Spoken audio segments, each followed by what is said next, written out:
money is really central to society. In other words, we need money to cooperate with each other as we go into the marketplace to fulfill our needs or wants. You know, we have this voluntary mechanism where you have a good to sell that I want to purchase. We need some kind of means for transacting. So the point that you made, that even if gold wasn't available, like the Pacific Islands, they came up with something that was available to enable people to communicate, to perform economic calculation. Let me just ask you this. Do you agree with me that gold is the best form of money, basically because it really doesn't have any other usefulness in industry, or if it is used in industry, it's so inconsequential relative to this above ground stock of gold that exists, you know, basically, which is all of the gold mined throughout history. Gold does not disappear. Yes, I do agree with that, even though from a strictly investment perspective it's not so good if a good doesn't disappear, because it takes longer for it to become scarce, but that's a different story. Yes, I do agree with that, and it's the natural... It's scarce relative to the huge amount of paper that's been created. I think we'll be getting to that anyway. The value goes up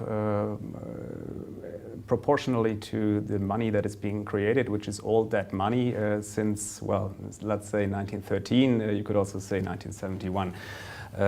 And you can only destroy paper money and paper assets if you destroy the debt behind it, which is not very likely these days. So I think the value, you could, in relative terms, you could calculate or give a formula for the real value of money, of gold. If you say an ounce of gold is $1 divided by N, and N is the trust people still have in the paper money system. And as we all know, that trust decreases with every dollar or every billion, or should I say trillions of dollars, the monetary aggregates increase. And if they increase to infinity, then the denominator in this formula goes to zero, because then the trust people attach to the monetary authorities and to the politicians goes to zero. And if you divide 1 by 0, well, the value of gold can go to infinity. And this is why it's value protecting. That's what happened in Zimbabwe, as an example, when the currency hyperinflated. Nobody was willing to change the currency, the Zimbabwe dollar, for gold. It also happened here in Germany during the Weimar Republic, when the Reichsmark collapsed. Nobody was willing to exchange the Reichsmark at the end of the period for an ounce of gold.